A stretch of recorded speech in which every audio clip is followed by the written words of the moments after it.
এবার Cambodia, Vietnam, Thailand, Malaysia ও ভারতে পলাতক ভূমিমন্ত্রী সাইফুজ্জামান চৌধুরীর বিপুল সম্পদের তথ্য পেয়েছে দুদক।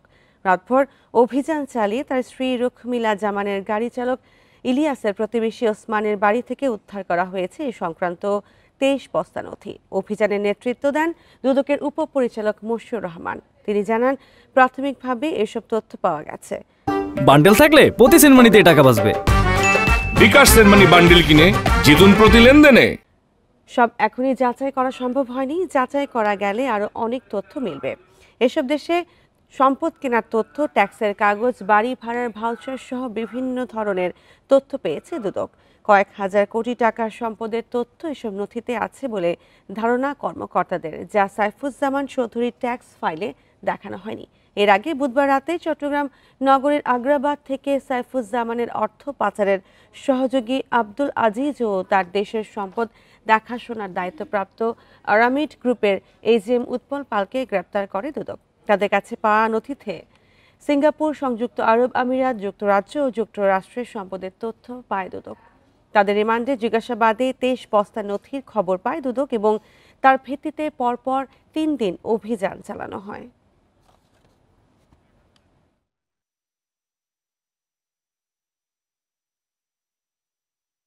ড্রাইভার ইলিয়াস তার বাড়িতে আসতে পারবো জানতে পারি।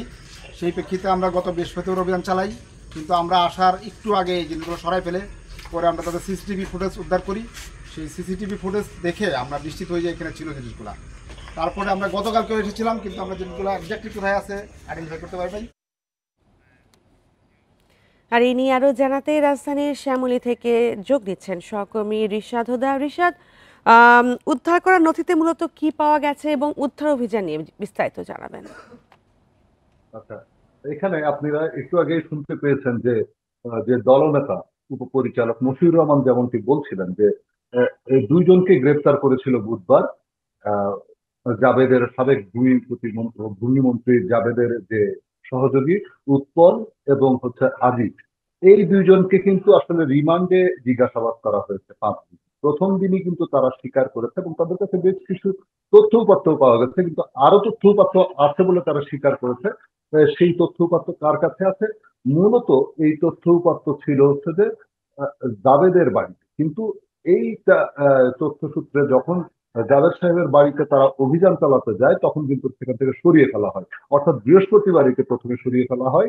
সরিয়ে নিয়ে যাওয়া হয়েছে হচ্ছে রুকমিলা জামান, অর্থাৎ জাভেদ সাহেবের যে ভূমিমন্ত্রীর যে স্ত্রী, তার ড্রাইভারের বাড়িতে নিয়ে যাওয়া হয়, ইলিয়াসের বাড়ি। তার পরের দিন আবার, অর্থাৎ মাফ করবেন, শুক্রবার আবার অভিযান চালানো হয়। তখন অভিযানের ঠিক আগে ইলিয়াসের বাড়ি থেকে কিন্তু তার প্রতিবেশী ওসমানের বাড়িতে এটি নিয়ে যাওয়া হয়।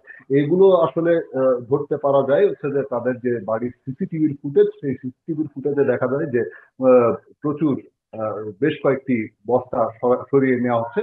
সেই বস্তা আসলে কোথায় গেল এই খুঁজের থেকেই কিন্তু খুঁজে পাওয়া যায় যে এই বস্তা শেষ পর্যন্ত ওসমানের বাড়িতে পাওয়া গেছে, অর্থাৎ হচ্ছে যে ইলিয়াসের গাড়ি চালক যে ইলিয়াস, তার প্রতিবেশী ওসমান তালুকদারের বাড়িতে শেষ পর্যন্ত খুঁজে পাওয়া যায়।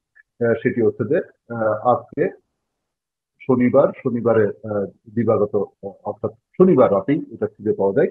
তো মূলত এই যে এই তথ্যগুলো কিন্তু যদি নর্মালি সংগ্রহ করতো, অর্থাৎ ফরেন মিনিস্ট্রির মাধ্যমে অন্য দেশ থেকে যদি আনার যে যে প্রক্রিয়াটি, সেই প্রক্রিয়ায় যদি যাওয়া যেত তাহলে অন্তত 10 থেকে 15 বছর লাগতো এই সব তথ্য সংগ্রহ করতে। তাও এই প্রচুর পরিমাণ তথ্য আসলে সংগ্রহ করা আদৌ যেত কিনা তা নিয়ে কিন্তু আসলে সংশয় রয়েছে।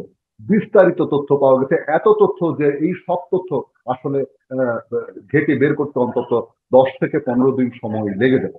তারপরে প্রাথমিকভাবে যে তথ্য পাওয়া গেছে তাতে দেখা যাচ্ছে যে সাইফুজ্জামানের প্রায় 3 থেকে 4 হাজার কোটি টাকার সম্পদের তথ্য আছে বলে এখানে জানিয়েছে।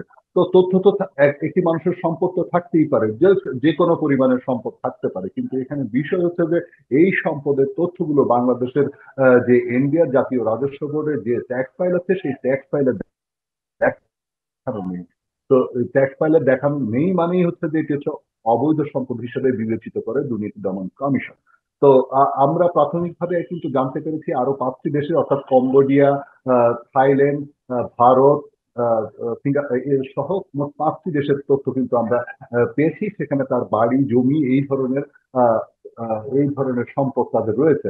তো প্রাথমিকভাবে আমরা যেটি জানতে পেরেছি যে তার যে বাড়ির যে স্বত্বাধিকারী, সে যে মালিকানার দলিল, তার সে যে কিনেছে, তার ভাউচার, তিনি যে ওখানে ভাড়া দিয়েছেন বিভিন্ন ভাড়াটিয়াকে, সেই ভাড়াটিয়ার বেশ কয়েকটি নমুনা পাওয়া গেছে, ভাউচারের নমুনা পাওয়া গেছে। তাছাড়া সেখানকার বিভিন্ন ধরনের লিগ্যাল ডকুমেন্ট পাওয়া গেছে, অর্থাৎ সেখানে যে সে আবাসিক প্রতিনিধিকে দিয়েছেন, সেই আবাসিক প্রতিনিধির নাম পাওয়া গেছে, সে আবাসিক প্রতিনিধি কে, তাকে তাকে যে পাওয়ার অফ অ্যাটর্নি দেওয়া হয়েছে সেই দলিল পাওয়া গেছে। এই ধরনের বিভিন্ন খুচরা নথি প্রাথমিক অবস্থায় পাওয়া গেছে। দুদক আশা করছে যে আরো বেশ কয়েকটি দেশে হয়তো সাইফুজ্জামানের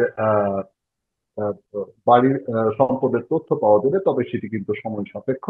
তার তার সেটা কিন্তু বেরিয়ে আসবে।